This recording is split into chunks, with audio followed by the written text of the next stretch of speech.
Hello there, YouTube. Another tip to use this drill chuck for, these step bits.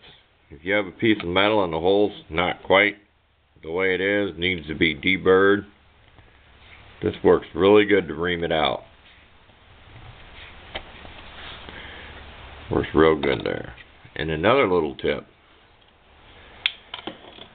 if these get a little dull, this is pretty hard stuff, but I have these cheapy files. You can buy these needle files real cheap. What I'll do is I'll go in here on the back side and I'll clean this groove out. You're only supposed to go one way with a file.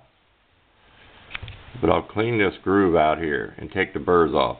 If you try sharpening this, you're probably going to ruin it.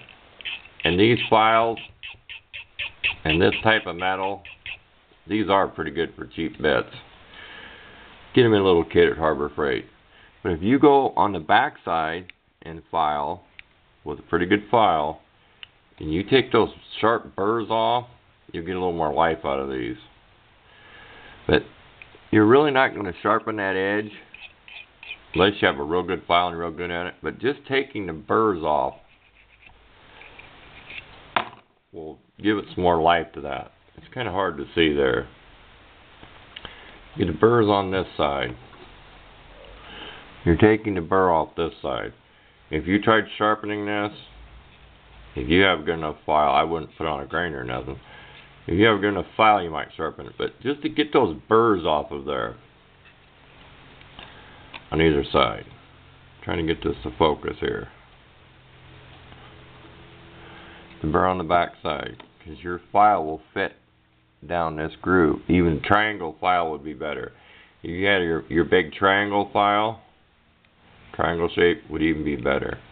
But I've taken the burrs off this several times, because you get caught in a piece of metal, you get a burr, and it'll just keep coming back to act up and haunt you there. So you take it out, it'll work a lot better. I've used these on stuff. I've had good luck and bad luck with them. It depends on the type of metal you're working with. Hard metal, you're just going to be there all day. But softer metals, and I like them for plastic. Wood, I've always been told that metal bits will dull in wood. I don't know if that's true or not. Maybe a woodworker could tell you. But just another little tip. Don't want to make this one too long. Another use for your little leftover drill chuck. Thanks for watching.